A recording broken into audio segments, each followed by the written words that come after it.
Buenas noches, amada iglesia. Dios les bendiga. ¿Cómo están? Espero que estén muy bien.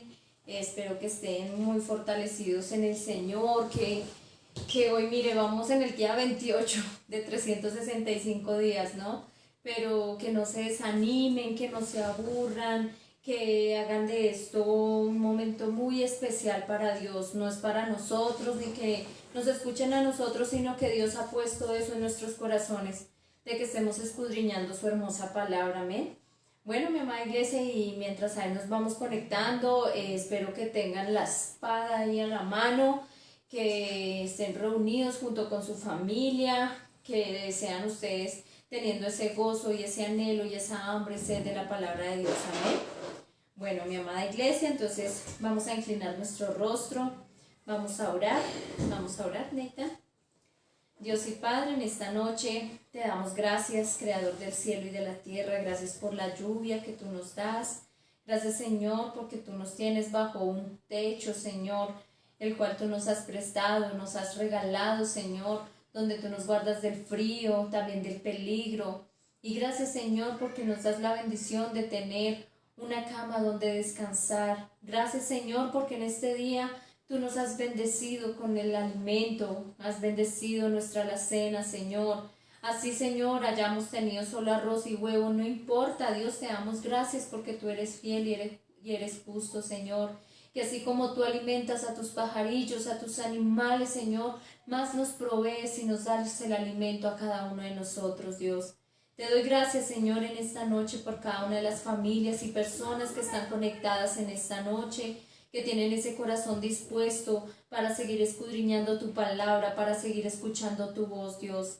Y te pido, Padre Celestial, que en cada uno de ellos y quizás también de nosotros quites la pereza, quites el cansancio, Señor, que nos des paz, nos des más tranquilidad, Señor, y que seas tú llevando cautivo todo pensamiento, Señor, a los pies de Cristo, Dios, y que seas tú quitando toda distracción, toda divagación de nuestra mente, de nuestro corazón, que nada ni nadie nos interrumpa en este momento que vamos a tener en la lectura de tu palabra, porque así como tú nos lo has dicho en estos días, tú eres nuestro pan, tú eres nuestro alimento, tú eres nuestra vida, tú eres nuestra luz, Señor, lo eres todo para cada uno de nosotros, Dios. Y te pedimos, Señor, que una vez más seas tú hablándonos con tu sabiduría, con tu entendimiento e inteligencia, porque nosotros solo estamos siendo instrumentos en tus manos. Tú eres nuestro alfarero y tú eres el que nos vas a moldear para hacer de cada uno de nosotros un vaso de honra y un vaso de santidad, Dios. Te adoramos a ti, Padre, Hijo y Espíritu Santo. Amén y amén. Bueno, mi iglesia, entonces vamos a entrar hoy en el libro de Juan, capítulo 11, porque ayer habíamos quedado en el 10, ¿cierto? Entonces vamos al libro de Juan, capítulo 11. Dice, muerte de Lázaro. Estaba entonces enfermo uno llamado Lázaro de Betania, la aldea de María y de Marta su hermana. María, cuyo hermano Lázaro estaba enfermo, fue la que ungió al Señor con perfume y le enjugó los pies con sus cabellos. Enviaron pues las hermanas para decir a Jesús, Señor, he aquí el que amas está enfermo. Oyéndolo Jesús dijo, esta enfermedad no es para muerte, sino para la gloria de Dios, para que el Hijo de Dios sea glorificado por ella. Y amaba Jesús a Marta, a su hermana y a Lázaro. Cuando oyó pues que estaba enfermo, se quedó 2 días más en el lugar donde estaba. Luego, después de esto, dijo a los discípulos, vamos a Judea otra vez. Le dijeron los discípulos, Rabí, ahora procuraban los judíos apedrearte, ¿y otra vez vas allá? Respondió Jesús, ¿no tiene el día 12 horas? El que anda de día no tropieza, porque ve la luz de este mundo. Pero el que anda de noche tropieza, porque no hay luz en él. Dicho esto, les dijo después, nuestro amigo Lázaro duerme, mas voy para despertarlo. Dijeron entonces sus discípulos, Señor, si duerme, sanará. Pero Jesús decía esto de la muerte de Lázaro, y ellos pensaron que hablaba de reposar del sueño. Entonces Jesús les dijo claramente: Lázaro ha muerto, y me alegro por vosotros de no haber estado allí para que creáis, mas vamos a él. Dijo entonces Tomás, llamado Dídimo, a sus condiscípulos: Vamos también nosotros para que muramos con él. Jesús, la resurrección y la vida. Vino pues Jesús y halló que hacía ya 4 días que Lázaro estaba en el sepulcro. Betania estaba cerca de Jerusalén como a 15 estadios, y muchos de los judíos habían venido a Marta y a María para consolarlas por su hermano. Entonces Marta, cuando oyó que Jesús venía, salió a encontrarle, pero María se quedó en casa. Y Marta dijo al Señor Jesús: Señor, si hubieses estado aquí, mi hermano no habría muerto. Mas también sé ahora que todo lo que pidas a Dios, Dios te lo dará. Jesús le dijo: Tu hermano resucitará. Marta le dijo: Yo sé que resucitará en la resurrección en el día postrero. Le dijo Jesús: Yo soy la resurrección y la vida. El que cree en mí, aunque esté muerto, vivirá.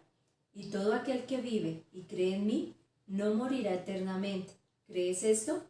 Le dijo: Sí, Señor, yo he creído que tú eres el Cristo, el Hijo de Dios, que has venido al mundo.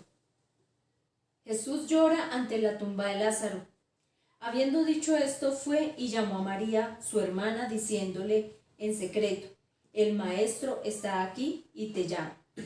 Ella, cuando lo oyó y se levantó deprisa y vino a él, Jesús todavía no había entrado en la aldea, sino que estaba en el lugar donde Marta le había encontrado. Entonces los judíos que estaban en casa con ella y la consolaban, cuando vieron que María se había levantado deprisa y había salido, la siguieron diciendo: Siéntate, por favor, Nita. Va al sepulcro a llorar allí.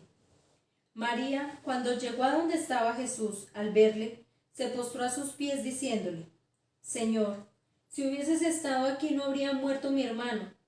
Jesús entonces, al verla llorando y a los judíos que le acompañaban también llorando, se estremeció en espíritu y se conmovió y dijo: ¿Dónde le pusisteis?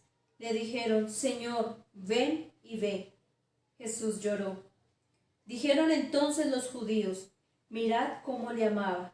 Y algunos de ellos dijeron: ¿No podía este que abrió los ojos al ciego haber hecho también que Lázaro no muriera? Resurrección de Lázaro. Jesús, profundamente conmovido otra vez, vino al sepulcro. Era una cueva y tenía una piedra puesta encima. Dijo Jesús: Quitad la piedra. Marta, la hermana del que había muerto, le dijo: Señor, hiede ya, porque es de 4 días. Jesús le dijo: ¿No te he dicho que si crees verás la gloria de Dios? Entonces quitaron la piedra de donde había sido puesta el muerto, y Jesús, alzando los ojos a lo alto, dijo: Padre, gracias te doy por haberme oído. Yo sabía que siempre me oyes, pero lo dije por causa de la multitud que está alrededor, para que crean que tú me has enviado. Y habiendo dicho esto, clamó a gran voz: Lázaro, ven fuera. Y el que había muerto salió, atadas las manos y los pies con vendas, y el rostro envuelto en un sudario. Jesús les dijo: Desatadle y dejadle ir. El complot para matar a Jesús. Entonces muchos de los judíos que habían venido para acompañar a María y vieron lo que hizo Jesús, creyeron en él. Pero algunos de ellos fueron a los fariseos y les dijeron lo que Jesús había hecho. Entonces los principales sacerdotes y los fariseos reunieron el concilio y dijeron: ¿Qué haremos? Porque este hombre hace muchas señales. Si le dejamos así, todos creerán en él, y vendrán los romanos y destruirán nuestro lugar santo y nuestra nación.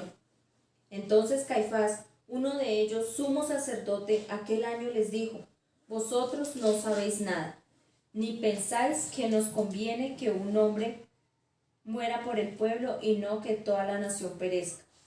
Esto no lo dijo por sí mismo, sino que como era sumo sacerdote, aquel año profetizó que Jesús había de morir por la nación.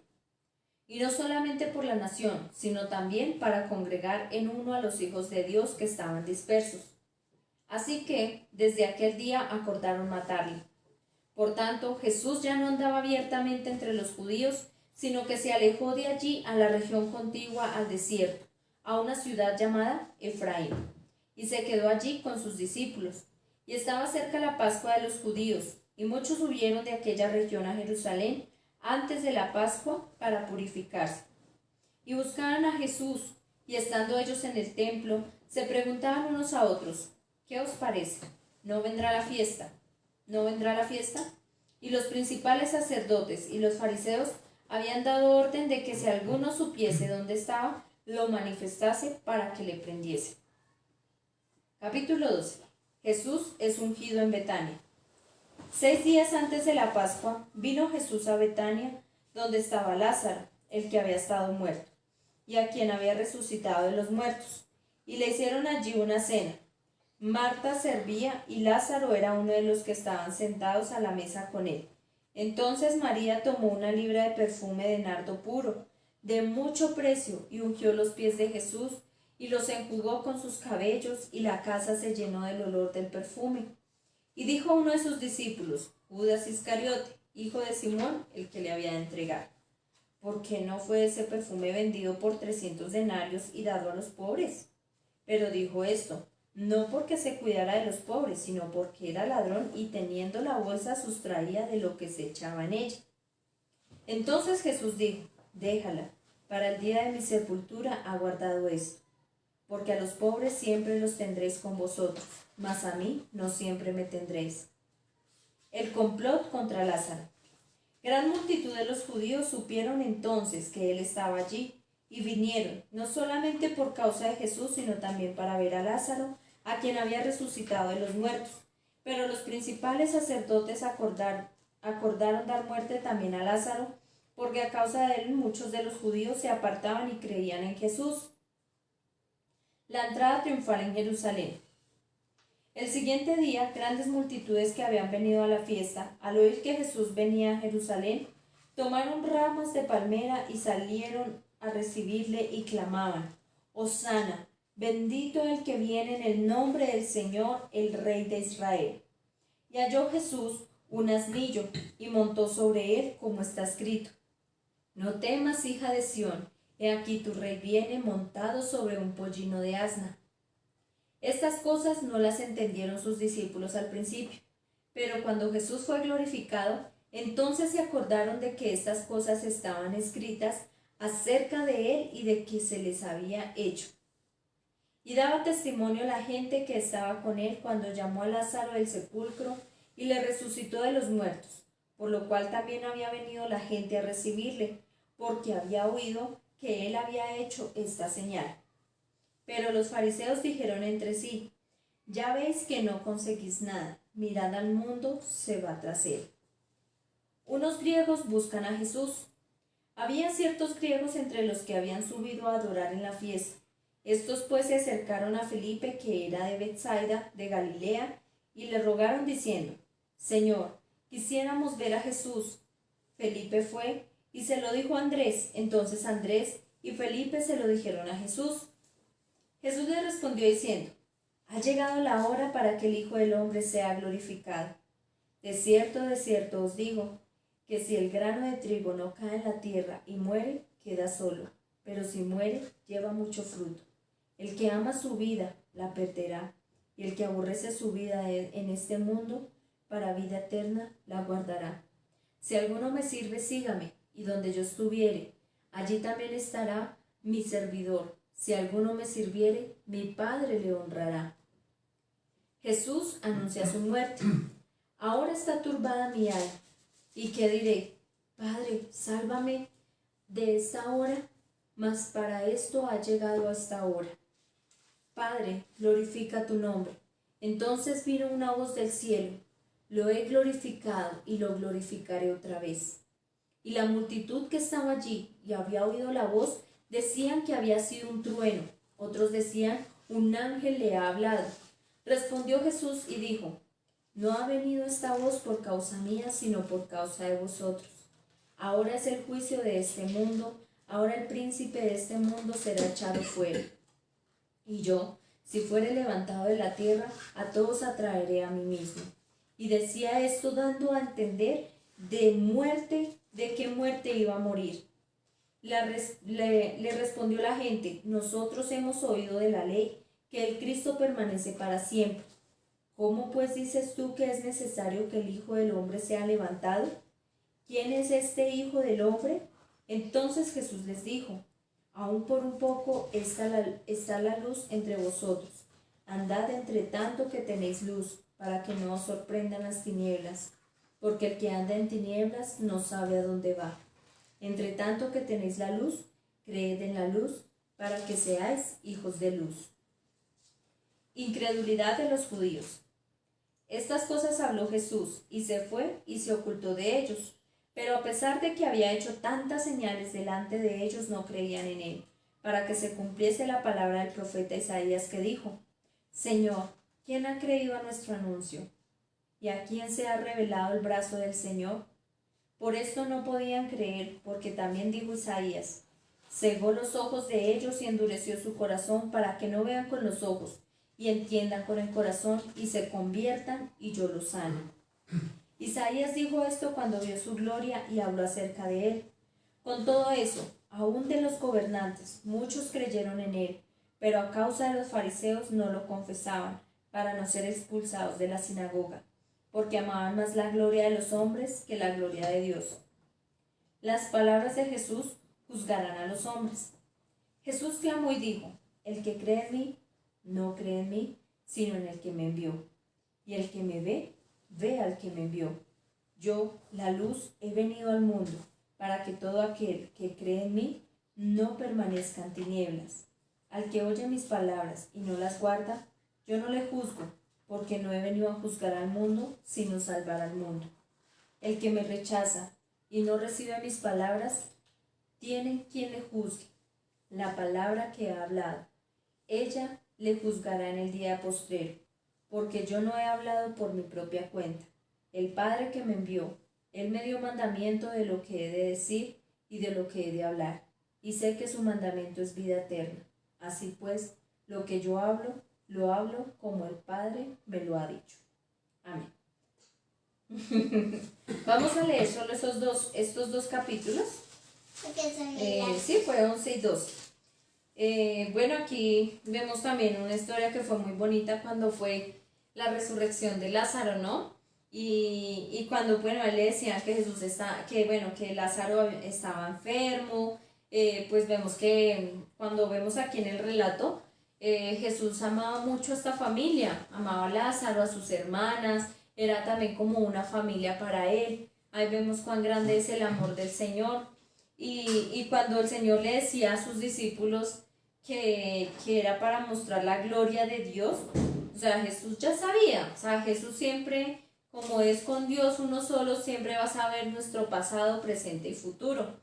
Y él sabía que pues Lázaro iba a morir, pero vemos que cuando él le dijo que Lázaro estaba durmiendo, ellos no entendieron acerca de lo que estaba hablando. Él decía dormir en el momento que sabía era que estaba muerto. Pero entonces sabemos que el Señor, para Dios no hay nada imposible, ¿no? Porque digamos más adelante ahí nos relataba que decía: ay, pero si Él sanó al ciego, hizo muchos milagros, ¿por qué no sanó a Lázaro si era su mejor amigo y lo quería mucho?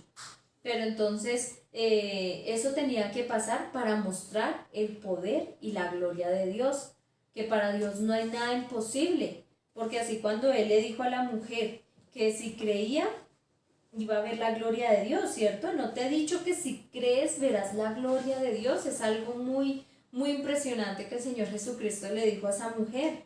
Y sé que muchos de nosotros también a veces decimos: no, eso es tan difícil, eso es como tan imposible, pero debemos creer que para Dios no hay nada imposible, que siempre vamos a ver la gloria de Dios, siempre y cuando sea su divina y perfecta voluntad y en su tiempo. Para Dios, sabemos que para Dios no hay nada difícil.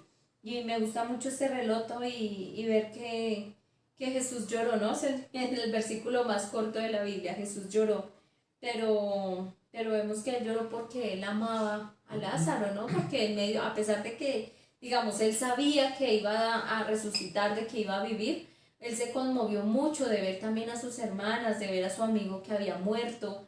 Él se conmovió mucho y también lloró. Es un momento tan hermoso, ese sentimiento y esas emociones de nuestro Señor Jesucristo. Y vemos como una, ay, se me olvidó, bueno, la palabra, como algo más de que ya hemos visto que Jesús es el pan, es el agua de vida, es la luz. Aquí ya nos dice que Jesús también es la resurrección, ¿cierto? Jesús es la resurrección. Y ahí vemos cuando Él también tuvo el poder para resucitar a Lázaro que estaba muerto. Y también Él resucitó de entre los muertos, amén. Vemos aquí cuando hablan el complot para matar a Jesús, porque cuando dice ahí la palabra que cuando los judíos vieron todo lo que Él hizo, bueno, en el sentido de cuando resucitó a Lázaro, ellos creyeron de que sí, Él era el Mesías, de que Él era el verdadero Cristo, el Hijo de Dios, ¿cierto? Y entonces los fariseos, no, ellos decían, no, tenemos que matarle, ¿cómo así que ellos van a creer?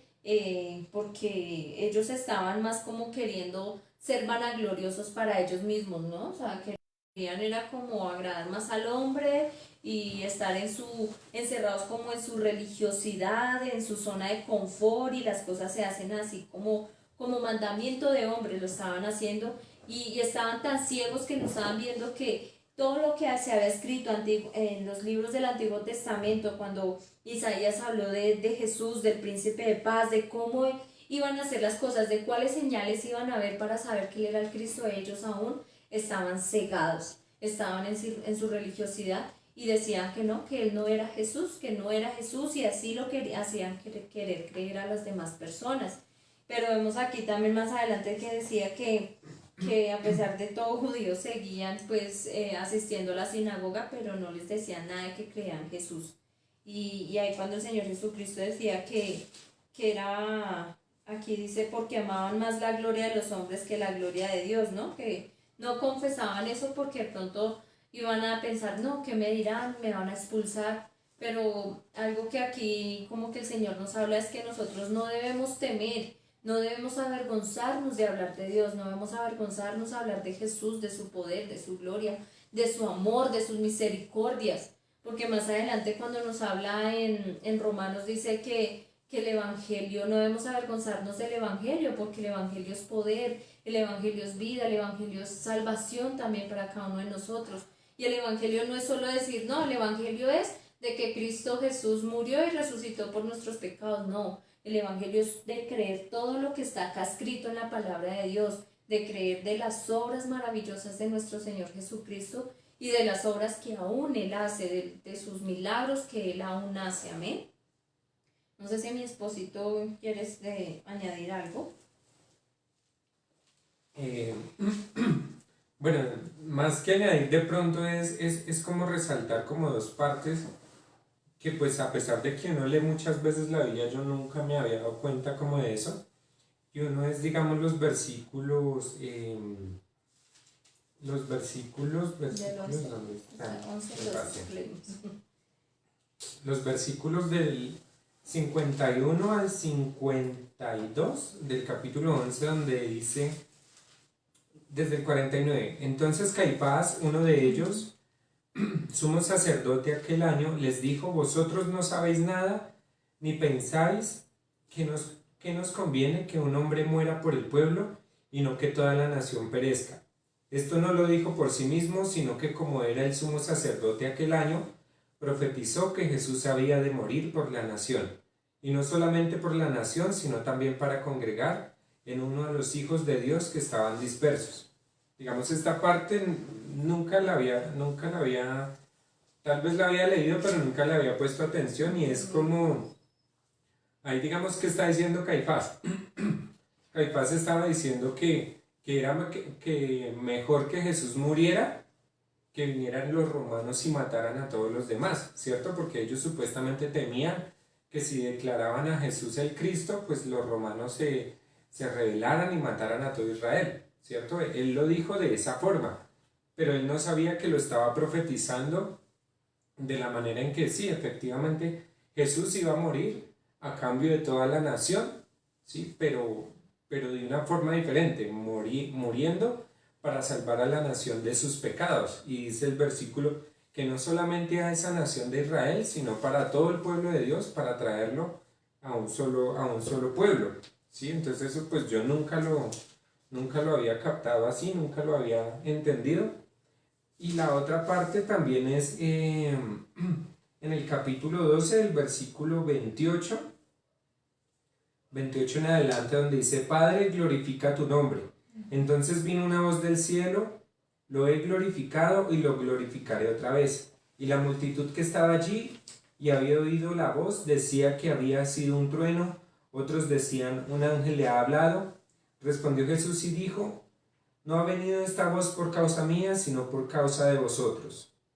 ¿Sí? Entonces, digamos, esa parte yo tampoco nunca la había entendido, o nunca la había leído, o nunca, ¿sí?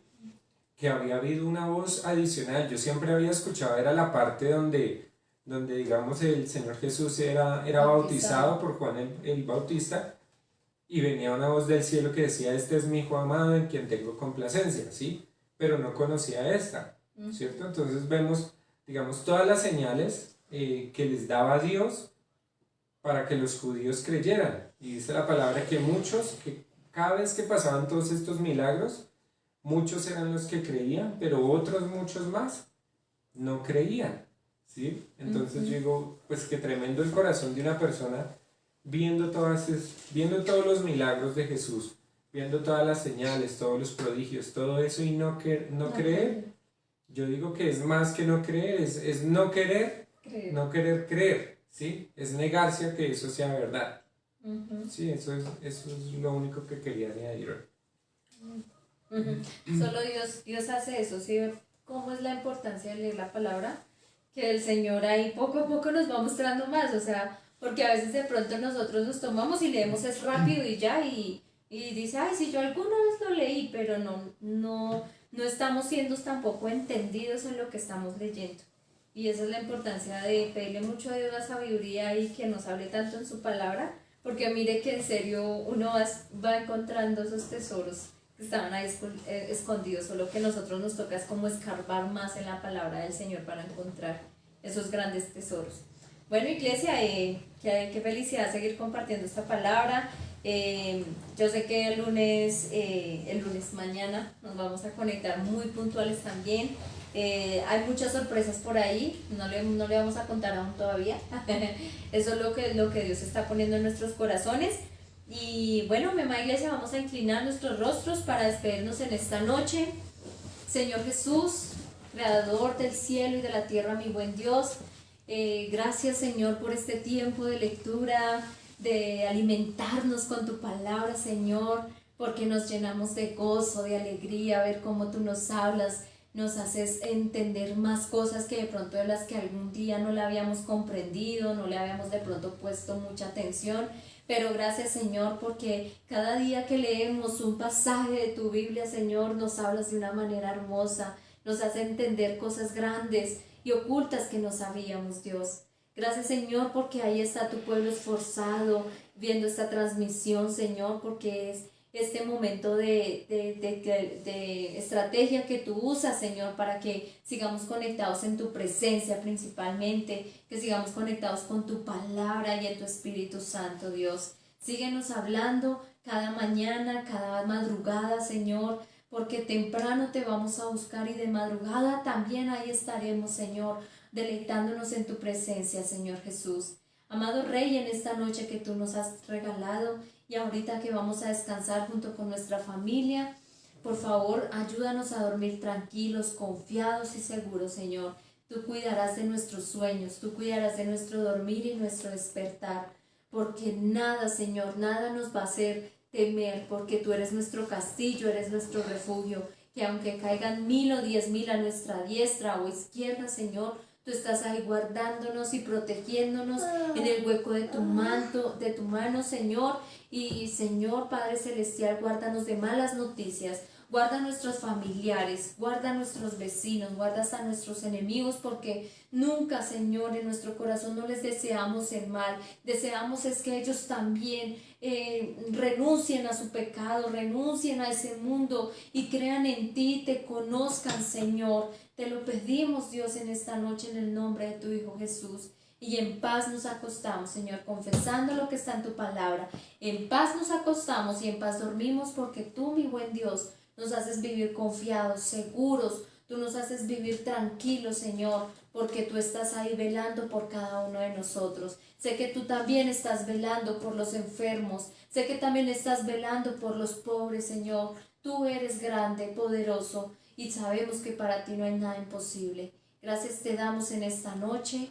Amén y amén. Bueno, iglesia, nos vemos muy puntuales mañana a las 8 de la noche por este mismo canal. Y bueno, que tengan una feliz noche, que descansen con su familia, que estén en paz y en tranquilidad. Bueno, un abrazo, bendiciones. Chao. Beso, beso.